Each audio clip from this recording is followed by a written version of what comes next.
Hello दोस्तों, आज का ये मेरा नया सफ़र मेरी इस सीरीज़ की आगे की ओर चल पड़ा है।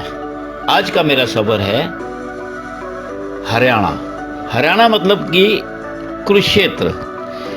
कुरुक्षेत्र दोस्तों बहुत ही एक प्रसिद्ध स्थान है जो सीधा महाभारत से जुड़ा हुआ है और हर आदमी की कर्म भूमि कुरुक्षेत्र ही होता है। दिल्ली से हम निकल पड़े हैं अपनी कर्म भूमि, यानी हम सब की कर्म भूमि, हमारी परंपराओं की कर्म भूमि कुरुक्षेत्र की तरफ। पर हमारा आज मकसद कुरुक्षेत्र से आगे भी जाने का है। वहां जाने के लिए हम दोस्तों दिल्ली से निकल पड़े। जीटी करनाल रोड पर हम चले। रास्ते में आपको मैं ये बताता जाऊंगा कि यहाँ कुछ जगह ऐसी हैं कि जो बहुत मशहूर हैं और हमें उन जगहों का लुत्फ भी उठाना चाहिए। दोस्तों अब हम पहुंच गए हैं मूर्थल। आप सब जानते हैं कि मूर्थल के पराठे बहुत मशहूर हैं, पर आज हमने यहाँ पराठे नहीं खाए। आज हमारा ब्रेकफास्ट करने का प्रोग्राम चंद हवेली करनाल के पास करण लेक है। आज हमने अपना नाश्ता चंद हवेली करण लेक करनाल में किया, क्योंकि आज हम जिस तरफ जा रहे थे उधर के लिए भी हर बारी कुछ ना कुछ खाना जरूर पड़ता है। हमारी गाड़ी को रेस्ट जरूर चाहिए होता है। तो आज हमारा नाश्ता था चंद हवेली में। यहाँ से नाश्ता करके दोस्तों हम अपने सफ़र की तरफ चल पड़े, यानी कि कुरुक्षेत्र की तरफ चल पड़े। कुरुक्षेत्र मैं इसलिए बोल रहा हूँ, कुरुक्षेत्र ही इस जगह का मेन नाम है। पर आज हम कुरुक्षेत्र से आगे पेहवा जा रहे हैं। यहाँ पेवा में जाना क्यों जरूरी है, इसकी कथा मैं आपको बताऊंगा। और इसका जो वर्णन है महाभारत काल में भी हुआ है और सुनने में ये भी आया है कि इतिहास ये भी कहता है कि इस जगह का महात्म भगवान श्री कृष्ण के उपदेश में भी एक स्थान पाता है। दोस्तों हम कुरुक्षेत्र से छोटे रास्ते होते हुए पेहवा पहुंचे। और ये देखिए पेहवा भी कुरुक्षेत्र के अंदर ही आता है। हम यहाँ पर जब आए, हमने यहाँ आकर एक बहुत बढ़िया मॉल देखा। यहाँ पर एक सरस्वती तीर्थ सेवा दल है, यानी कि यहाँ सरस्वती कुंज है, सरस्वती सरोवर है। हम मेन गेट से सरस्वती सरोवर की तरफ चले। उसकी खूबसूरती देख के मैंने दूर से ही सारे उस सरोवर को अपने कैमरे के अंदर कैद किया। ये देखिए दोस्तों, यहाँ सरोवर के बीच में मंदिर भी बने हुए हैं, साइड में मंदिर भी हैं, गुरुद्वारा भी है। और आप इस पूरी वीडियो में देख रहे हैं चहल पहल भी है और सरोवर के बीचों बीच मंदिर भी बना हुआ है। और इस पूरे सरोवर के चारों तरफ आप देख रहे हैं आज बहुत रश है, क्योंकि यहाँ पर आने का महत्व सबसे ज़्यादा अमावस को होता है। वो ये है कि जब महाभारत का युद्ध हुआ, बहुत सारे सैनिक वीर गति को प्राप्त हुए, तब युधिष्ठिर ने भगवान श्री कृष्ण से पूछा, प्रभु युद्ध क्षेत्र में वीर गति को प्राप्त होने वाले उन वीर योद्धाओं की दिवंगत आत्माएं मुझे विचलित करती हैं। उनकी शांति के लिए मुझे किस स्थान पर जाना चाहिए? युधिष्ठिर के ये पूछने पर श्री कृष्ण भगवान ने कहा, माँ गंगा वज कार्तेय ना प्रयांगम च पुष्करम तत्र गच्छ कुरुक्षेत्र यत प्रार्थी सरस्वती। यानी कि आपको कहीं और जाने की जरूरत नहीं है। सरस्वती माँ यहाँ खुद आएंगी, उन सब को तारेंगी, भव सागर के पार उतारेंगी। दोस्तों ये परंपरा तभी से चली आ रही है। तब युधिष्ठिर जी ने पूछा, भगवान इतने सारे योद्धा वीर गति को प्राप्त हुए हैं, उन सब की वीर गति एक साथ कैसे करेगा कोई? तभी श्री कृष्ण भगवान ने कहा,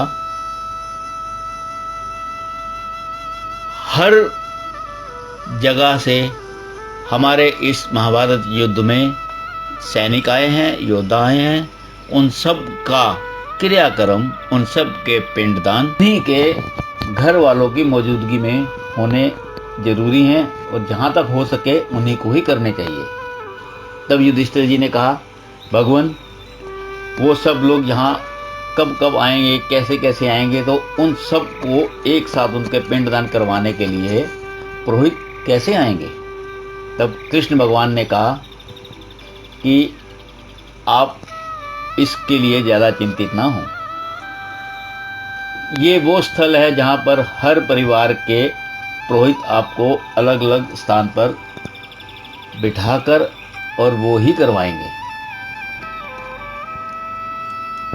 तभी से ये परंपरा चली आ रही है। ये वृक्ष आप देख रहे हैं, ये वृक्ष भी बहुत पुराना है। इस वृक्ष की छाया में ही सदियों से लोग आते हैं, बैठते हैं और अपने अपनी दिवंगत संबंधियों का पिंडदान करवाने के लिए अपने अपने पुरोहित के पास जाते हैं। ये देखिए, आप देख रहे हैं कि हर एरिए के पुरोहित का नाम, उनके स्थान सब लिखे हुए हैं। आपको ये देखकर हैरानी होगी कि यहाँ पर जितने भी लोग आते हैं सबके नाम लिखे जाते हैं। एक बही खाता बनाया जाता है कि कौन किसके लिए यहाँ आया था, उसने उसके लिए आकर यहाँ पिंडदान किए थे।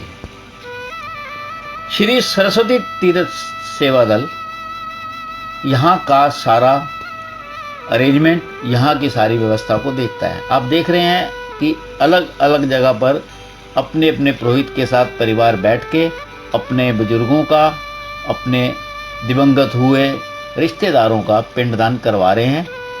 यहाँ हर परंपरा से जुड़े लोग आते हैं और अपने अपने बुजुर्गों को अपने मन से शांति देने के लिए उनका पिंडदान करवाते हैं। यहाँ हर पुरोहित अपने ही जजमान के रिश्तेदारों का पिंडदान करवाते हैं। अगर आप किसी दूसरे पुरोहित के पास जाएंगे तो भी वो आपके परिवार के पुरोहित तक आपको पहुँचा कर ही उन्हीं से करवाएंगे। यहाँ पर मोक्ष के लिए अमावस का दिन सबसे ज़्यादा महत्वपूर्ण होता है। यहाँ पर पिंडदान करवाना बहुत ही अच्छा माना जाता है, शुभ माना जाता है। आपकी दिवंगत, आपके रिश्तेदारों की दिवंगत आत्मा को शांति मिलती है। के बाद एक मान्यता और है कि हम इसी सरस्वती जी के जल से वहीं सबसे पुराने वृक्ष को, जो कि कहा जाता है, सुना है कि महाभारत काल से ही ये पीपल का वृक्ष है, लोग इसी वृक्ष में इसी सरस्वती जी का जल भर के इसी वृक्ष पर यानी पीपल पर चढ़ाते हैं, ताकि आने वाले जो हमारे परिवार है उनको सुख शांति मिले। यहाँ से अब हमारा वापसी का समय हो गया था, फिर भी मुझे वापसी पे आते आते भी मैंने अपने कैमरे में एक बार फिर पूरे मंदिरों का, सरोवर का पूरा दृश्य अपने कैमरे में कैद किया और जो मैं आज आपको दिखा रहा हूँ।